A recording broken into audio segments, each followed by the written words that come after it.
Bonjour à toutes et à tous, soyez les bienvenus dans ce journal de RTI1. Pour commencer, les trois titres. Le vice-président ivoirien est au Sénégal. C'est le tout premier voyage à l'étranger de Tiemoko Méliès Koné depuis sa nomination le 19 avril dernier. Le vice-président ivoirien est porteur d'un message du président de la République Alassane Ouattara à son homologue sénégalais Macky Sall. Célébration aujourd'hui de la Journée mondiale de la propriété intellectuelle, événement pour montrer au grand public l'importance des brevets et du droit d'auteur.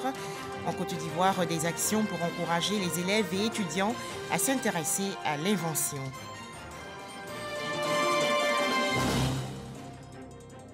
Enfin, la Russie expulse 40 diplomates allemands par mesure de représailles. Le Sénégal, tout premier déplacement professionnel à l'étranger du vice-président de la République de Côte d'Ivoire depuis sa nomination. Tiemoko Méliès Koné a en effet été reçu par le chef de l'État sénégalais Macky Sall. Le vice-président ivoirien Tiemoko Méliès Koné lui a transmis un message du président de la République de Côte d'Ivoire Alassane Ouattara. Les précisions de Mahama Traoré.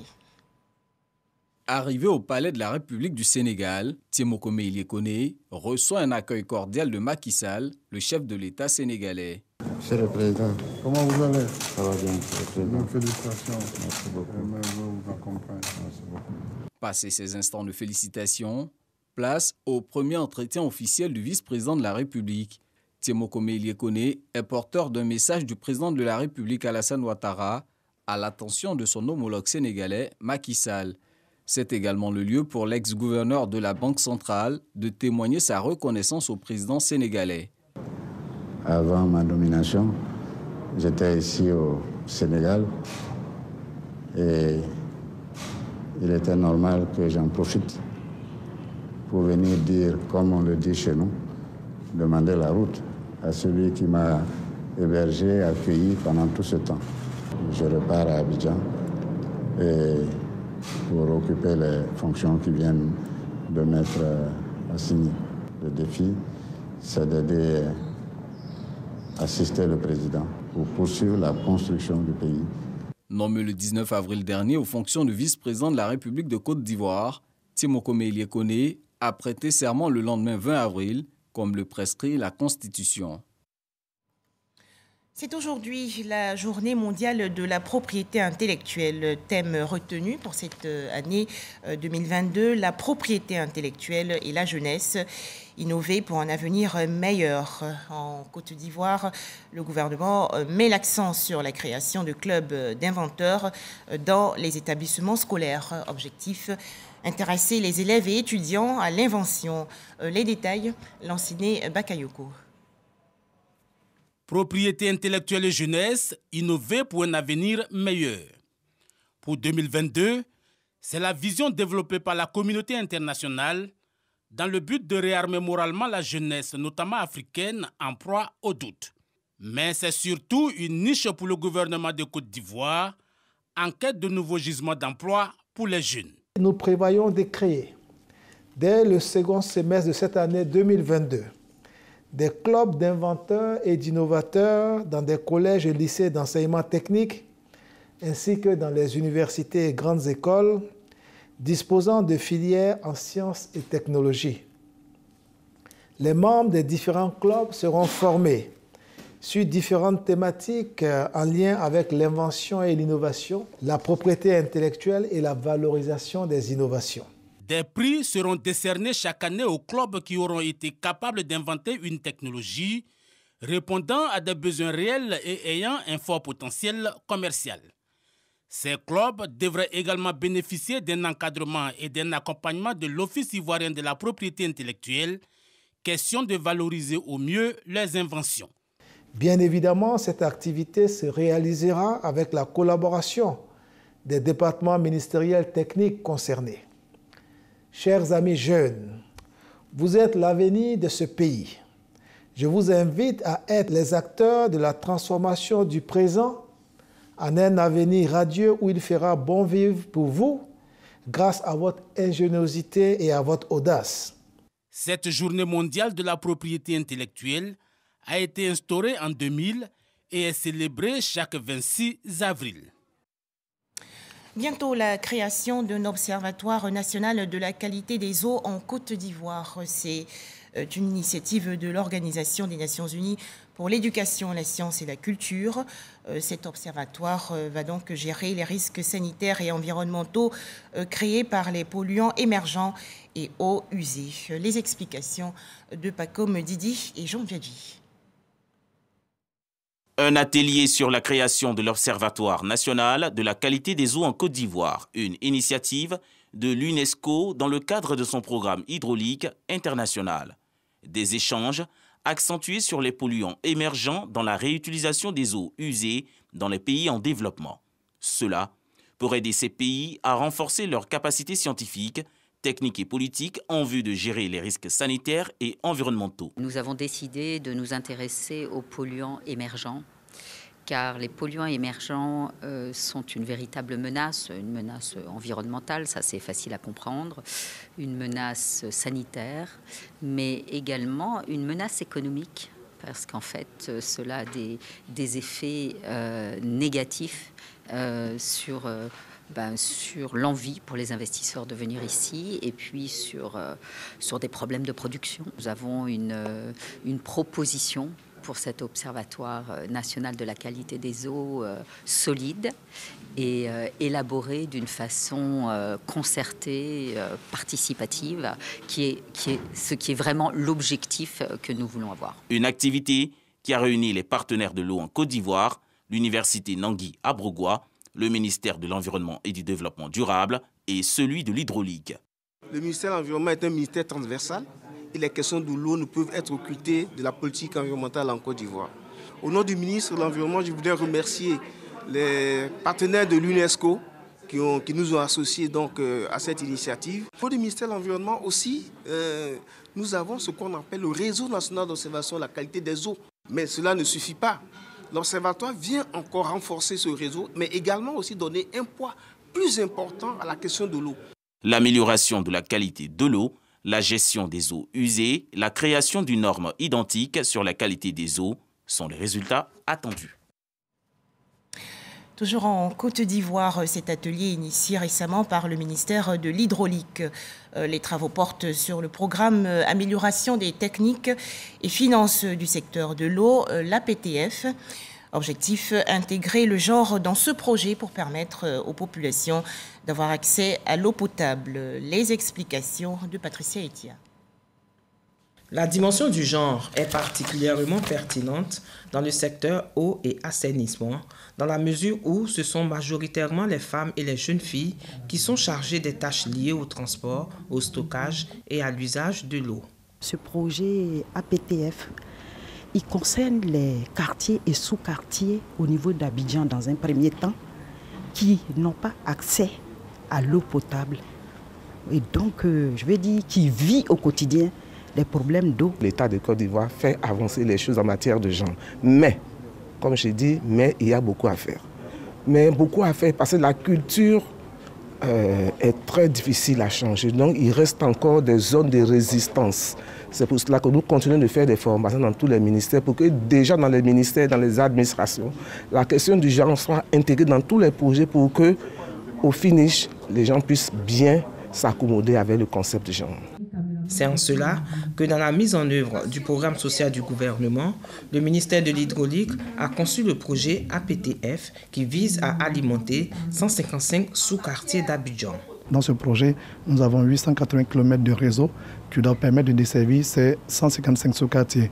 Et ensuite, il y a une politique d'accès social à l'eau potable. Donc, il a bien plu en fait d'inscrire ça au PSGouv afin de pouvoir subventionner un accès à 165 000 ménages. Afin de mieux adresser cette problématique du genre dans la conception et l'élaboration des projets, les membres de l'unité de coordination du projet ont été formés. Le programme d'amélioration des performances techniques et financières de l'eau potable, APTF, a un coût global de 47 milliards de francs CFA. Direction Papara, localité située dans l'extrême nord du pays. Une délégation de l'Union européenne a visité il y a quelques jours des sites d'orpaillage artisanal. Objectif, comprendre les difficultés des orpailleurs artisanaux et les exhorter à créer des groupements coopératifs afin de sortir de l'illégalité. Pour en parler, Théodore Zouzou. Ce lieu de la sous-préfecture de Papara, dans le département de Tengrela, au nord de la Côte d'Ivoire, est un site d'orpaillage. Il est exploité par la coopérative Tierbogo. Ces orpailleurs artisanaux sont visités par une délégation de l'Union européenne. Elle est venue s'imprégner de leur réalité. L'objectif est de les faire sortir de l'illégalité, mais aussi de vérifier l'application des réformes en matière d'exploitation aurifère, ainsi que la réhabilitation des sites déjà exploités. Il y a une vraie dynamique qui est créée, une dynamique communautaire, avec le soutien des autorités publiques, le soutien des leaders communautaires, des chefs de village. Avec la coopérative, c'est que l'intégralité de la communauté participe à l'exploitation et participe également au partage des gains, que les ressources soient partagées et mises à disposition de la communauté pour que ça puisse bénéficier à la création d'écoles, de routes, à la communauté, aux enfants de la Côte d'Ivoire. Après ce site d'orpaillage, cap est mis sur le poste avancé de la gendarmerie en construction dans la localité. Puis cette délégation de l'Union européenne d'assister à l'Assemblée générale de la coopérative Tierbogo. Les membres de cette coopérative ont exprimé leur volonté de sortir de la clandestinité. L'orpaillage avant en Côte d'Ivoire était traité de sauvage, mais aujourd'hui nous voulons sortir dans l'inégalité pour aller à l'égalité. Et pour cela, nous sommes vraiment en train de nous exercer pour avoir nos papiers et un jour aller à Bruxelles, aller vendre notre lingot d'or. C'est notre souhait le plus absolu. Le regroupement en coopérative et la professionnalisation sont un pan important de la politique minière du gouvernement.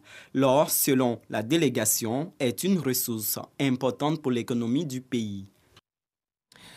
Diabo, dans la région centre du pays. Les membres de l'association Diabo, ville émergente, ont échangé récemment avec le ministre de la Communication, des Médias et de la Francophonie, Amadou Koulibaly. Les échanges ont porté sur l'autonomisation des femmes rurales. Le ministre de la Communication et de l'économie numérique, porte-parole du gouvernement dans un champ de riz à Diabo et à l'unité de transformation du riz dénommée EasyFem, usine des femmes de Côte d'Ivoire. Amadou Koulibaly rencontre les productrices du département de Botrou. Cette rencontre pour voir de plus près les réalisations de ces femmes et s'imprégner des difficultés liées à leur activité. Au cours des échanges, la présidente de l'association Diabo Ville Émergente a plaidé auprès du ministre Amadou Koulibaly afin que le gouvernement soutienne leur activité. Nous parlons de hausse des prix sur le marché, mais la hausse, l'inflation est due au manque. Le manque, c'est la production.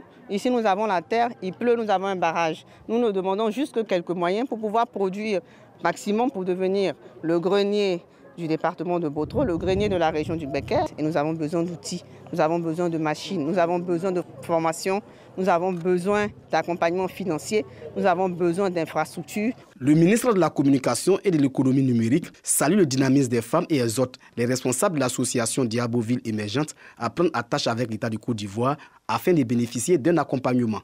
Il ne s'agit pas que de produire, il s'agit de transformer pour capter une plus-value, mais également de pouvoir trouver les circuits de commercialisation. Elle mérite nos encouragements et je n'ai aucun doute qu'elle pourra bénéficier, vu les efforts qu'elle a déjà faits avec ce que moi-même j'ai pu visiter, qu'elle pourra bénéficier d'un accompagnement plus fort de l'État. L'association Diabo Ville Émergente a contribué à la création de 200 coopératives fortes de plus de 3000 membres dans les sous-préfectures de Diabo, Languibounou et Botrou. Son domaine d'intervention, l'agriculture, l'artisanat et le commerce. Autre actualité nationale, le jeune quatrième pilier de l'islam se poursuit. Les fidèles musulmans de la Nawa, du Boclé et de San Pedro ont reçu il y a quelques jours des vivres. 6 tonnes de riz et 7 tonnes de sucre ont ainsi été distribuées. C'est un don du ministre-gouverneur du district autonome du Bas-Sassandra, Philippe Legré. Les précisions de Sam Conan. 7 tonnes de sucre et 6 tonnes de riz, c'est le don que fait le ministre-gouverneur Philippe Légré à la communauté musulmane du district autonome du Bassa-Sandra en cette période de jeûne musulman. Des dons remis par les autorités préfectorales des différentes localités aux responsables des mosquées. Ces dons-là nous donnent la force pour prier pour le président de la République et sa femme Dominique Ouattara et tout le gouvernement. Nous donnons force pour prier, pour bénir aussi le ministre, que Dieu nous donne la paix, que la paix règne sur toute la Côte d'Ivoire. Dieu va le remercier à nos places. Nous donnons du riz en fin de mois de carême, où ces moments sont difficiles. Nous pouvons implorer le Seigneur pour qu'il les paye au centime. Nous remercions très vivement le gouvernement de Côte d'Ivoire. Et nous sommes reconnaissants à travers notre ministre-gouverneur qui nous a fait ces grands dons. Pour le représentant du ministre-gouverneur, il est important de soutenir la communauté musulmane en ces moments de pénitence. Le ministre-gouverneur a choisi d'effectuer ces dons à cette période parce que généralement, en fin de jeûne, c'est des moments encore plus pénibles. Et lorsque tu viens soutenir tes parents, ils ressentent vraiment que les autorités sont toujours à l'écouter. Le jeûne musulman tire à sa fin. La nuit du destin aura lieu dans la nuit du mercredi au jeudi prochain. Ramadan 2022, les veuves de la communauté musulmane du quartier PK18 de la commune d'Abobo ont reçu des vivres, un don de l'organisation non gouvernementale Solidarité et Vie. Les détails, Herman Guivet. École primaire Traoré Moussa d'Abobo PK18, plusieurs veuves et femmes démunies de la communauté musulmane de ce quartier reçoivent des dons en vivres d'une valeur de plus de 800 000 francs CFA pour leur permettre de passer un bon mois de Ramadan. L'initiative est de l'ONG Solidarité et Vie créée en 2007 sous la houlette de l'Oustaz Sissé Mamadou. Des veuves, des femmes qui n'ont pas caché leur joie de recevoir ces dons.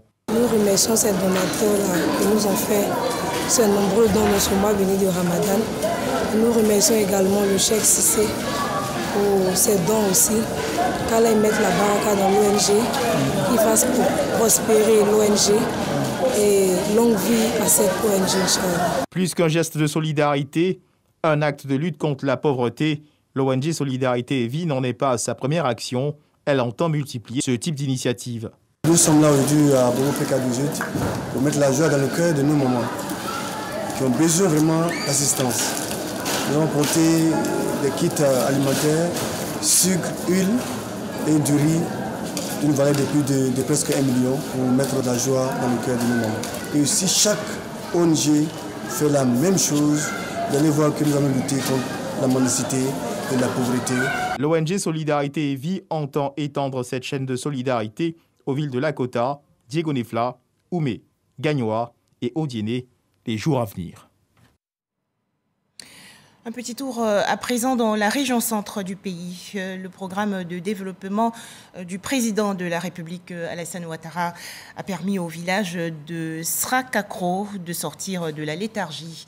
En effet, Srakakro a pu être connecté, entre autres, au réseau d'eau potable et au réseau électrique national. Les populations ont donc exprimé leur reconnaissance au président de la République, Alassane Ouattara. C'était le 17 avril dernier pendant la célébration de la Pâques 2022. Charles Tatou de RTI Bouaké. Srakakro, localité de Djebonois dans la région de Gbeke, sous l'impulsion du ministre Jean-Claude Kouassi, alors membre du gouvernement, et grâce à la politique de développement du chef de l'État Alassane Ouattara, le village a connu le lotissement et a bénéficié de certaines actions de développement, telles la construction de pompes hydrauliques villageoises et la connexion au réseau national électrique. Ces infrastructures de base encouragent déjà les cadres à construire dans le village des habitations modernes sortant de terre qui permettent à la localité de se dégager de la léthargie. Avant, on était dans le noir. On devrait partir à des kilomètres pour aller puiser l'eau pour revenir. Aujourd'hui, grâce à monsieur le ministre, on a tout ça à proximité. Donc on lui dit merci. L'acquisition de toutes ces infrastructures de base, rendues possibles donc par le ministre-gouverneur du district autonome de la vallée du Bandama, les cadres et la population rurale n'ont pas voulu célébrer Paquinou 2022 sans leur bienfaiteur. Une reconnaissance déjà au chef de l'État, des remerciements au chef de l'État et le souhait que, ensemble, nous puissions réussir le développement de tous nos villages, réussir également tous les aspects économiques de notre développement. Il nous demande un centre de santé dans lequel il y aurait aussi une maternité. Nous avons reçu cette requête et nous allons la porter à qui de droit. Toutes les danses du terroir mobilisées pour la circonstance ont gratifié le parrain et sa délégation de leurs prestations. Des prestations qui ont permis également la promotion des valeurs culturelles de la localité. La Pâques 2022 a également été célébrée avec éclat à Tiasalé, dans la région sud du pays. Pour en parler, Théodore Zouzou et Eugène Atoubé. Dans cette habitation à Nyankanyankansou, campement de planteurs baoulés à 3 km de Tikon, village de la sous-préfecture de Tiasalé, le chef de famille reçoit son frère avec ses amis. Passé les civilités, on mange, on rit et on cause. Une atmosphère de convivialité où se mêlent joie de retrouvailles et honneur de vivre ce moment de partage. Le campement a décidé de ne pas fêter Paquinou cette année pour cause de décès. Et pourtant, dans ce moment de partage et de retrouvailles, il y a bien l'esprit de Paquinou et toute l'ambiance qui lui est associée. L'esprit de Paquinou et son ambiance, cet espace de détente à Tiasalé les a recréés pour tous ceux qui n'ont pu effectuer le déplacement de leurs villages respectifs sur place. Ils ont pu vivre Paquinou comme s'ils y étaient. L'un des temps forts de ce moment, le concours Aoulaba pour inviter les populations de Tiasalé à redécouvrir les canons de beauté de la femme en pays baoulé. Il y a ceux qui ont pu faire le déplacement dans le centre. Mais nous qui n'avons pas pu faire le déplacement, il faut quand même une activité de réjouissance. C'est pour ça que nous avons voulu vraiment faire cette activité-là. Organiser Paquinou dans la Guinée-Bissau. Adeba-Konan, l'un des talents de la musique traditionnelle moderne ivoirienne et vedette en pays baoulé, a apporté une plus-value musicale à ce moment festif. Ces prestations sur scène ont donné l'illusion au public coloré de l'espace Kakaobo d'être présent dans un village baoulé en train de vivre Paquinou. On n'a jamais fait ce genre de truc à Tiasalé. Pour une première fois, on a fait Paquinou au Kakaobo et ils ont organisé un concours là-bas, vraiment. Ça nous va droit au cœur. C'est la première fois et je suis impressionnée, je suis émerveillée. Quand les parents se mobilisent autour d'une chose commune, mais les enfants forcément adhèrent. Et quand ils sont plus proches de la culture, donc ils réalisent leur place dans la société et ça sert aussi à la cohésion. Paquinou à Tiasalé, sous les cacaouillers, les organisateurs de l'événement comptent le rééditer l'année prochaine. L'occasion sera encore donnée aux populations de Tiasalé de célébrer la fête de Pâques sur des accents de village, ou simplement savourer ce moment au maquis, au bar ou en boîte de nuit.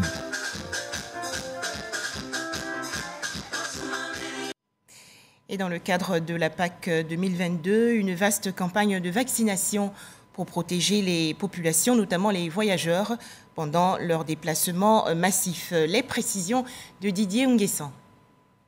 Se faire vacciner contre la Covid-19 avant de prendre son ticket pour Paquinou. Cette occasion festive en est une aussi pour le projet Brickfruit Action et son partenaire financier, l'USAID, d'offrir aux populations l'opportunité de se faire vacciner. Je vais me vacciner pour aller à Paquinou pour ne pas contaminer les autres. Ceux qui ne sont pas encore fait vacciner n'ont qu'à venir se vacciner, c'est très important. Les équipes installées au sein des gares routières se déploient pour sensibiliser les voyageurs sur la nécessité du vaccin, seul véritable remède contre la pandémie. Nous voulons les mobiliser à la vaccination et nous avons aussi collaboré avec les districts pour que les centres de vaccination soient beaucoup plus proches ici dans les gares routières. Ça sera aussi une occasion de les sensibiliser au cours du voyage parce que nous avons produit des outils de communication qui vont leur rappeler l'importance de la vaccination.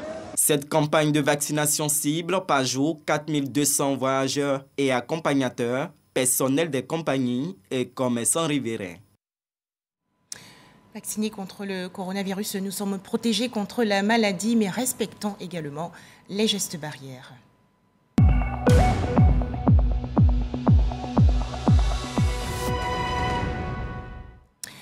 La situation du coronavirus en Côte d'Ivoire. 5 nouveaux cas de coronavirus ont été enregistrés hier par le ministère de la Santé, de l'Hygiène publique et de la couverture maladie universelle. La Côte d'Ivoire dénombre donc actuellement 81 898 cas confirmés de coronavirus, 81 073 personnes guéries, 799 décès et 17 cas actifs. Un tout autre sujet à présent avec l'inauguration du siège de la mutuelle de la Société ivoirienne de télédiffusion IDT. Cette mutuelle se situe au centre émetteur de la commune d'Abobo. Pour son président Thomas Guessambi, la construction de ce siège va résoudre les questions sociales. Thomas Guessambi est au micro de Isaïo. Santé, promotion immobilière et bien d'autres projets. Ce projet, la mutuelle de la Société ivoirienne de télédiffusion IDT en a fait ses priorités pour le bien-être de ses adhérents. Elle vient de s'octroyer un nouveau siège situé au centre émetteur d'Abobo. Un bâtiment comprenant des bureaux, une salle de réunion. Au dire du président de la mutuelle et des personnalités présentes, c'est une avancée dans la prise en compte des questions sociales de l'entreprise. La direction générale donc dote notre mutuelle d'un siège pour que les affaires de la mutuelle ne soient pas mélangées ou ne se mêlent pas aux affaires de IDT. Et à côté du siège, la direction générale fait don de 2 cantines aux travailleurs et un véhicule de liaison, plus un personnel dédié à la mutuelle. Une mutuelle, c'est aussi important dans la vie d'une entreprise que la direction. Parce que les travailleurs ont besoin de se sentir bien, ne serait-ce qu'avoir un endroit pour aller déjeuner, ne serait-ce que assurer leur retraite, à pouvoir avoir une maison. Ça, c'est le rôle de la mutuelle. Pour nous, au niveau du ministère, nous encourageons ce genre d'activité et ça s'inscrit dans tout ce que le ministre même fait au niveau du ministère, tant au niveau du cabinet, dans les différentes directions, que dans les sociétés sous tutelle. Et ça va en droite ligne de ce que le président a prôné, la Côte d'Ivoire solidaire. Donc nous ne pouvons qu'encourager et surtout féliciter le PCA et le directeur général, continuer à soutenir la mutuelle pour le mieux-être des agents. Thomas Guessambi, en sa qualité de président, assure les membres quant à la bonne gestion des ressources de la mutuelle. Au chapitre littérature, la tournée de l'écrivaine Mawa Soumaoro Bakayoko dans le Haut-Sassandra, dans la région ouest du pays. Tournée littéraire autour du thème « La problématique de l'éducation de la jeunesse africaine dans les œuvres de Mawa Soumaoro Bakayoko ». Après les régions du Poro, de la Bagoué, du Tchologo et du Kabadougou, c'est le Haut-Sassandra qui accueille l'écrivaine Mawa Soumaoro Bakayoko. Élèves, enseignants, parents d'élèves et autorités locales, tous se sont réunis à la salle de conférence de la préfecture de Daloa pour s'instruire sur les valeurs morales que contiennent les œuvres littéraires de l'auteur. À travers cette initiative, Mawa Bakayoko entend inculquer l'amour de la lecture aux élèves et exhorte les parents à mettre un point d'honneur sur l'éducation de leurs enfants. Qu'il faille que nous venions au créneau rencontrer les élèves pour leur dire qu'il est possible de redresser la barre si nous le voulons.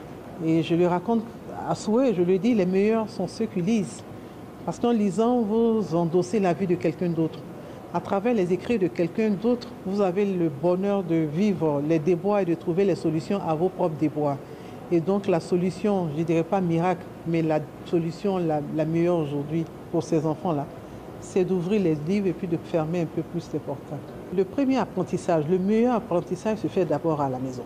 D'abord, c'est à la maison qu'il faut donner les bases éducationnelles à l'enfant. Il faut aujourd'hui que les parents soient conscients de leurs responsabilités éducationnelles, de leur conscience parentale vis-à-vis de ces enfants qu'ils ont mis au monde. Quand on met un enfant au monde, ce n'est pas le laisser aux autres pour l'éduquer, c'est à nous d'endosser cette responsabilité.